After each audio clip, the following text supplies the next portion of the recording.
everybody. Hey-o! Welcome to My Fat Hands. I'm George. That's Ben. I think I finally have it squared away that he's actually on this side. This is our Fat Hands, which I probably already said, but we're all excited. Happy New Year, everybody. It is Happy New Year. day 1 of 2022. It's 22 somehow, yes. Yep. So this is like last week. It's got to be better than last year. That's all I could say. Well, all you lazy bastards were having fun at Christmas. Me and Ben were working to entertain you. Here we are back again, New Year's Day. Content. We're content. On it. That's right. Our desire is to drown YouTube with our show. we want them to have to install new servers just because of this. Every week you'll be deluged with 30 minutes of content. YouTube's like, please stop putting the show. It's like, no, we will continue to make this show forever. It is New Year's Day of 2022. As Ben said, we can only hope that, I mean, the bar has been set so low in the last 2 years. Holy shit. That 2022, I mean, it has gotta be better.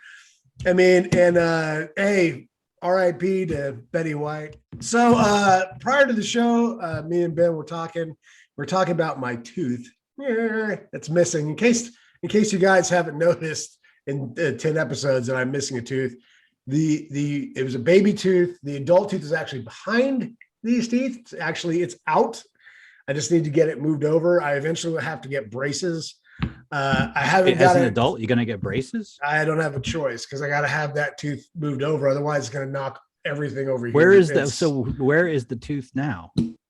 The adult tooth? Yeah. I will touch it with the pen. It's right here. He's very. Oh, I'm so sorry. I'm listening. Sensitive content warning. I'm listening. Yeah. So. Wow. But so the roots are still in for the baby tooth that's there because it broke off. I actually have the tooth here. Would you like to see it when you throw up again? No. Yeah, let's see it. Yeah, there it is. So man, it's a chiclet. Your face. Yeah.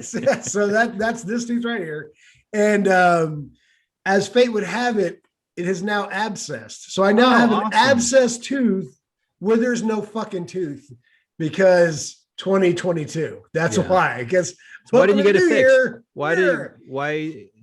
Well, I didn't want to get it fixed initially because of COVID. I didn't want to go have surgery and get COVID because of that. And the beauty is now that it's January 1st, I have got off my COBRA from my old job onto the health insurance of my new job. But what am I missing? COVID? All my fucking information.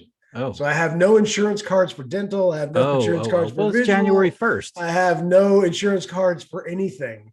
So if anything happens to me right now, I have insurance, but I don't know with whom. I don't know my policy number. Wow. I'm hosed. So let's all say a little prayer that nothing happens to me before I get this fucking information. You know what? What? I'm an adult. I'm an adult. You're an adult. We're adults. Yeah. We use adult language. There's adult content. There's adult content. What about kids? Is this made for kids? There may be a peener or a vag at some point that shows up. You never know. It's very touch and go here with on us. YouTube. No, we're not probably not unless they make an anatomically correct Godzilla doll. Ding. Anyways, the dark web. It's out there. It's out there, folks. I'm telling you. So if you don't I'm gonna get on the look that up. If you can't handle adult language or adult content, tell them what to do, Ben. Get the fuck out. Get the fuck out. Get the fuck out. Get the fuck out. This ain't for kids. Yes. Also, I'd like to thank, we got mood lighting here. I'd like to thank my intellect for finally figuring out how to do my lighting. We can see you now. It's great. I have changed absolutely nothing. We're on episode 11. We can see George now. And it's only been 15 hours of us doing this, and I finally figured out if I turn the lamp away from my face, it lights up pretty well. You guys see what's going on. So I can tell you that I have a Facebook page, and I always say that my goal is to get to 0 friends. That's my goal. The ultimate goal is to offend everybody. It's like even my mom would be like, "Fuck it, I'm out of here." So that's the last straw, George. That's right. I do have a story We have this. I don't know how many George stories we're going to have today, but this is George story number 80. Sure. Oh, I was going to say for today, but whatever. Oh, for today, number one. Yeah. I would say it's a George story. Okay. I got that. Okay. Okay. So when I was in college educated, disturbing. So I'm so sorry, Dad. I really apologize. So I lived in a dorm and they were called suite mates. So I had a bedroom all to myself. And then two guys lived in the bedroom to the right, and then two guys lived in the bedroom to the left. One of the gentlemen in the bedroom on the right was a guy who will go nameless. But as fate would have it, this was not planned. I was in Boy Scouts with this person. And so I was kind of nice, like, hey, I know this guy. What I didn't know about this guy is that he was a roaring alcoholic at the age of 20. It was very impressive. Okay. So he would get up in the morning and pour half a fifth of Jim Beam into a big gulp cup, and then fill the rest with soda and ice, and then he would start his day. Wow. And then later, the second semester, he joined a frat because apparently he wasn't getting enough drinking in. Because when he come home, he would finish off the fifth and then go to sleep. Wow. But he got a job second semester. And so he had to be at work, I guess around 8, something like that. So he would get up every morning at 7 a.m. Now, if you would like to know why I know he would get up every morning at 7 a.m., it's because he had a very loud jam box that he kept on his desk in the bedroom. And I think at this point, his roommate was dating another girl. And so he spent a lot of time with her. So he went over there. Yep. So at 7 a.m., bright and early, I would hear Wildflower by the Colts. And just so you guys know, this is a very popular song by a very popular band in the 80s. I mean, this was a hit. And I love the Cult. I thought the Cult were just awesome. She Sells Sanctuary, one of my favorite songs from the 80s, hands down. And I used to like Wildflower. Wildflower. So I, being the intellectual giant that I am, scheduled all my courses to start at around noon because when I was in my 20s, I enjoyed sleeping a whole lot. It was one of my favorite things in the whole wide world. So getting up every morning at 7 o'clock, regardless of the fucking song, was really starting. That was not in your plan. No, the owners of this dorm were very frugal. And as a result, your key will open basically the door to any room on your floor. Mm.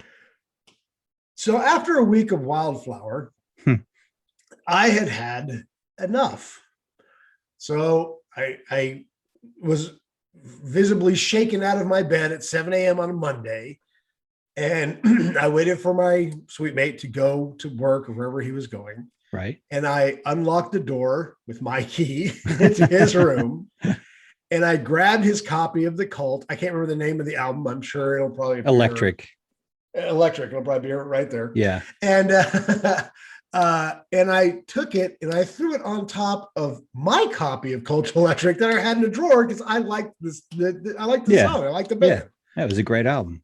So 7 o'clock the next morning, Wildflower. Like, how? What? So I immediately go to the drawer, open it up. Yeah. 2 cassettes. Right. Sitting in the drawer. Did not skip a beat. So he had an extra copy, I guess. I have no idea. I don't know what the hell happened. So 2 more mornings go by. I'm hoping he's going to change it. I mean, put on some Nuge, something, anything, Rush. Try something else, man. There's lots of bands in the 80s. You can 70s, 60s. Put on some Mozart. I don't care. Just anything else. Put on a different Cult album. It's not like they only have one album. They have other songs. Yeah. Absolutely. Right. Wildflower. He goes off to wherever he goes. I go into his room, unlock the door. Yeah. Take the cassette, throw it in my desk drawer on top of the 2 other cassettes. And then the next morning, without skipping a fucking beat, Wildflower! And I was like, you got to be shitting me. How is this happening? How many did he have? Is he doing a cassette check every day? Does he have a part-time job as a DJ? Does he work as a roadie for the Cult? What is going on here? I don't understand. It's the guy red I'm getting. What's the rest of my shirt? So sure as shit, he leaves, break into his room. I take the cassette, I throw it on top of, I've lost count now. Maybe there's a cassette counter next to me. I don't know. And I throw it on top of all the cassettes. So none of them have gone missing. He's just, you've got them all. And these are not copied cassettes. These are factory issued cassettes. Right.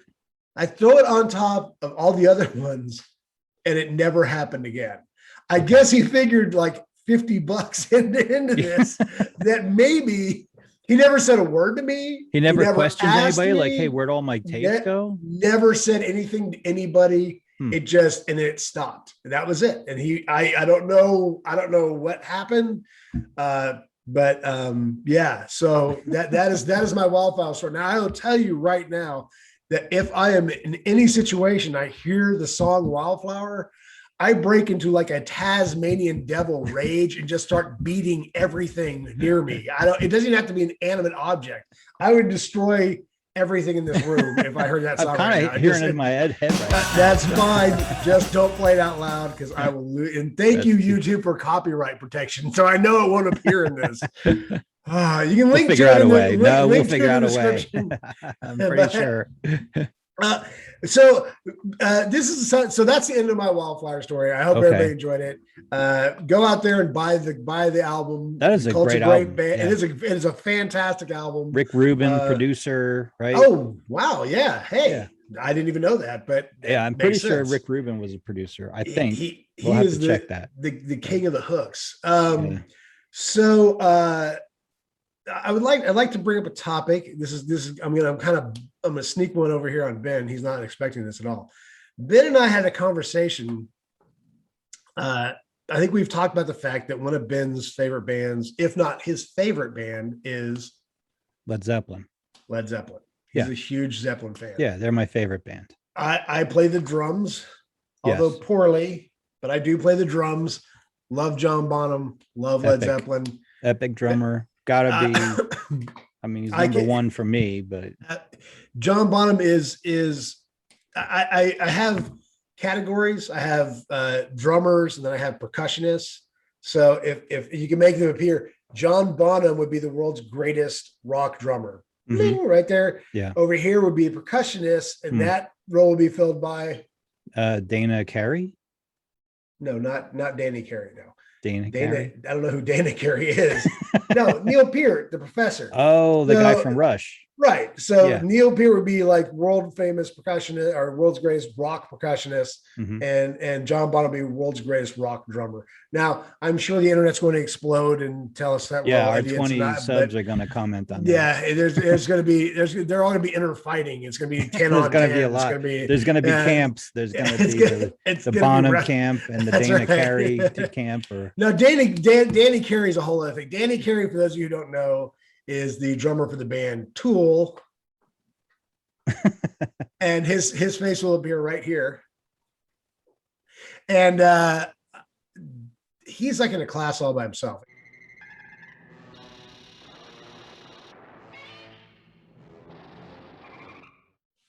We do have some news.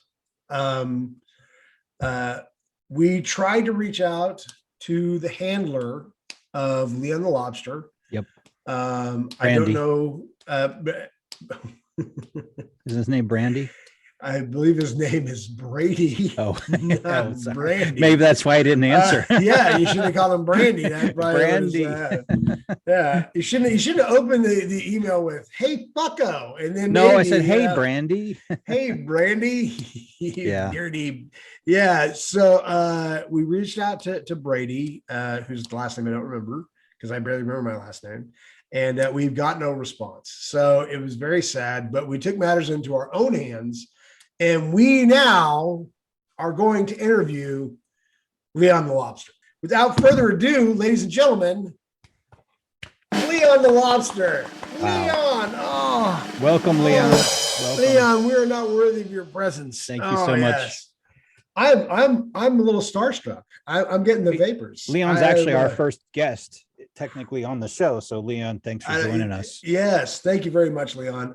So, since we have a real life celebrity here, I'd like to take this opportunity. I've actually written down some questions for Leon, and I'm curious as to how he feels. So, my first question is, in that milieu, how do you feel? How you feel, Leon? Is everything going okay? You feeling all right? Everything good? I don't understand a fucking word he's saying. I don't know if you. Maybe there's a bad connection. Maybe just keep it. Yeah, keep it going. Okay, we'll just keep going. Yeah. Let me ask you this: is it better? Do you prefer being in the tank by yourself? Because I mean, before you were in the tank with all your friends. Is it better? Is it better now that you're solo and you kind of have your own bachelor pad or bachelorette pad, because we're not sure your gender, but that's a whole other thing. So which one do you prefer better? You like the solo, or do you like being in a group situation?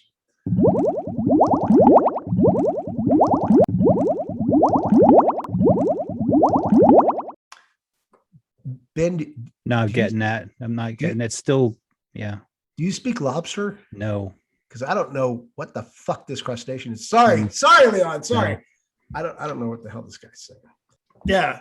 So we did notice in the video, and I was shocked, as I think Ben was as well, that you eat earthworms. I had no clue that lobsters. I mean, is that something you normally get out in the wild? I mean, is there some kind of marine earthworm or something that you eat?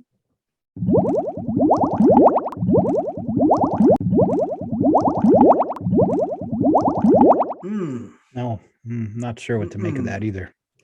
No, I'm just getting like a gurgling noise. Yeah. I don't. Maybe maybe you need to ask some insightful questions. Maybe. Yeah, maybe a tougher question will. Yeah. Well, I mean, boxers or briefs. Everybody wants to know. Boxers or briefs. Anything? No. Yeah, this may have been a bad idea. Maybe we'll have to get him back on. Yeah, maybe we get it like maybe hire a shrimp as a translator or something. Because I'm not getting. All right. I'm not getting it. Maybe there'll be some translation. I don't know, but okay. I have no. Maybe there's a Google Lobster Translate that we're missing. I have no idea. But on that note, well, thanks for joining us. At least, thank you, Leon. We loved having you on. We're hyper motivated by your story. I still want everybody to please follow Leon and his adventures. There's rumors they may be getting a new tank, and he's getting getting the stretch limo version. I don't know, but thank you to our first celebrity guest, Leon the Lobster. Bye, Leon. So, George, you got a story about Kurt Cobain, I heard? I told you that. You did. I told you. You told me you had a story about that. No? Did I tell on New Year's Eve? What? It was after. So, yes, I have a story. You have a story about Kurt Cobain. But I'm not going to tell it tonight. Okay. You will have to stay tuned to my fat hands. All right. And eventually, I'm not even saying next week, but one of these days, when you least expect it, when the time is right, when the moon is in the house of Aquarius or wherever the fuck, I will tell the story. All right. And it will blow your mind. All right. The only other story I could venture to tell is the story of the squirrel. Okay. So let me tell everybody, sit down and pull up a big bowl of mixed nuts, because that's what squirrels like to eat. Yeah, go ahead, grab your nuts. Grab your nuts and get ready for George story. Like we have had enough fucking George stories tonight. Here comes another George story. So I go out to my car. I have an enclosed garage, and I'm halfway to my car, and I hear something rustling in my garage, and I'm a little concerned. It doesn't sound like a human. It's obviously some type of animal.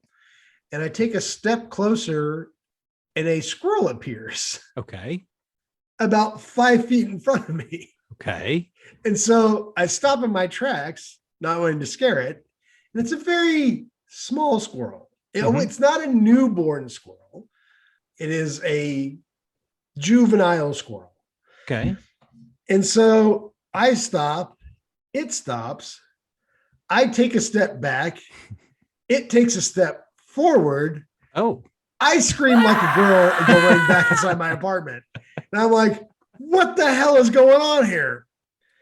So I'm freaking out because I'm trying to figure out now this door right here that we all see, there's a little patio. I'm on the first floor.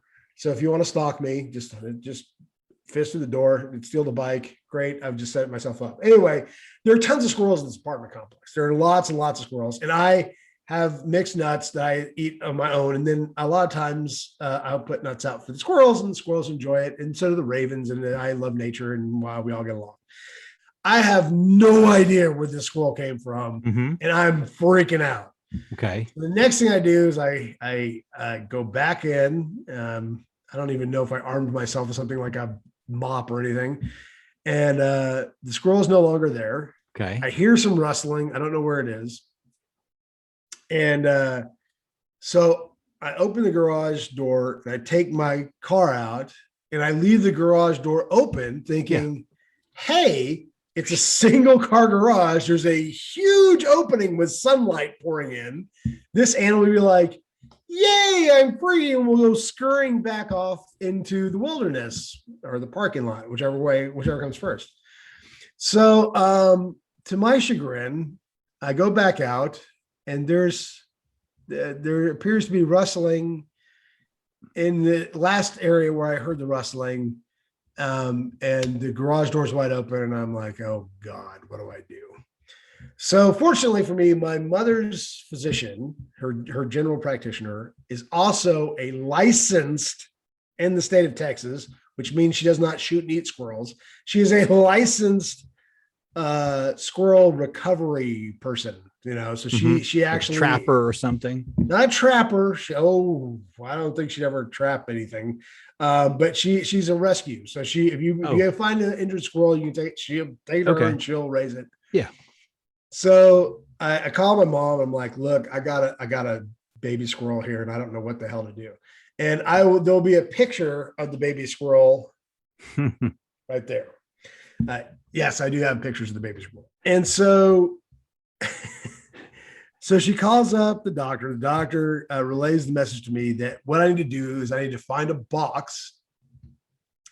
I need to scoop the squirrel into the box. I need to put a towel into the box. So when the squirrel's in it, it will, just naturally go underneath the towel. Right. And everything would be honky-dory.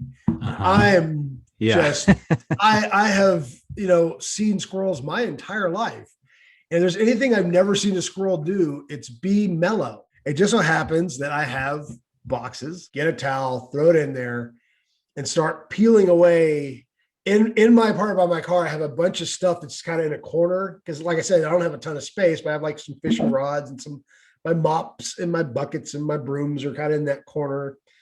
And so I kind of start peeling away the stuff that's in the corner. And keep in mind, the whole time the garage door's open. So if this thing needs to run for it, have at it.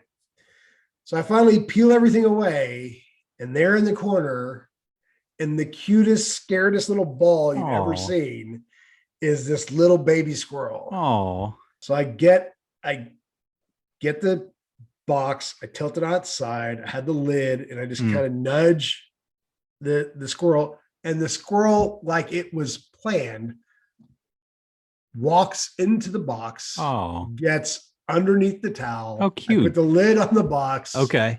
And we're done. Right. So I'm like, and I have to relay the message that the squirrel has now been acquired. We have acquired the squirrel. So I need to know now what the next step is. So the next step is to take the squirrel to the rescuer. Okay. Or recovery. We get to her house and she's like, do you have the squirrel? It's like, no, we just came by to say hi. And she goes, can I see it? I'm like, you can have it. I don't have any use for a baby squirrel, no matter how cute they are. It just seems like it's a lot of work. So without any protective equipment, without any type of warning or anything, she reaches gently into the box. She grabs the squirrel by the scruff of its neck like its mother would. She pulls the squirrel up. It starts making a noise like a police siren, which you never, ever hear, and hopefully you'll never hear again for the rest of your life. She pulls it up, goes, oh, it's a girl. So she takes it. She's wearing casual clothes, but she has a bathrobe on top of it.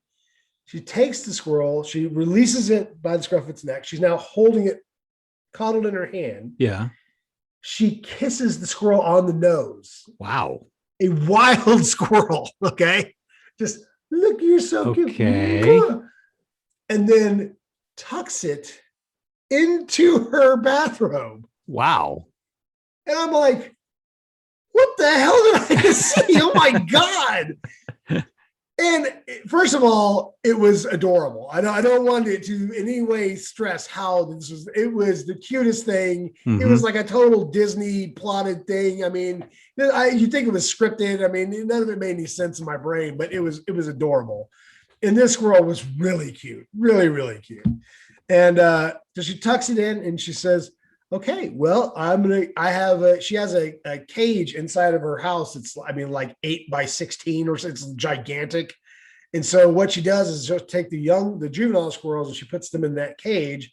And then when they get too big and rambunctious, then she releases them into her backyard.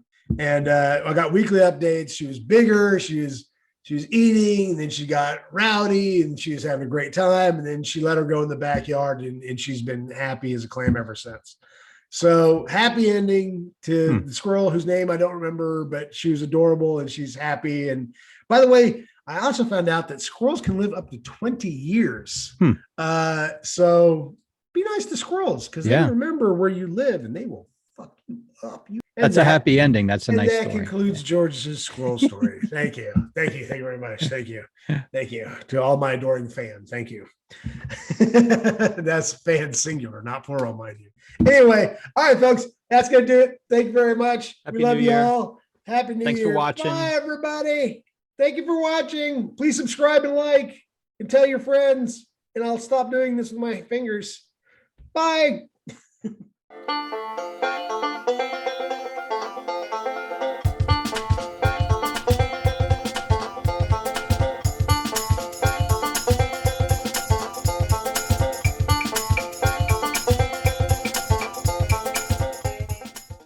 Check, please.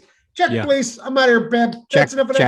Check. That was the end of that. All right. Don't tell the story. It's a teaser. I'm not going to tell it. Definition of the teaser is you're not going to tell the whole story. I'm not going to tell it. That's it. I'm not going to tell it. Not now. I'm going to tell it eventually, but I'm not telling it now. Oh, I just had something in my head and I can't remember what it was, and it was epic. It was going to change our lives forever. But people here watching this camera, check out that tip. Nobody can see that. It's blurry. Well, that's the whole idea. Oh, yeah. I think you did tell that story. Yeah. All right. We're going to edit this out. All right. Good. Fuck that story. Fuck that story.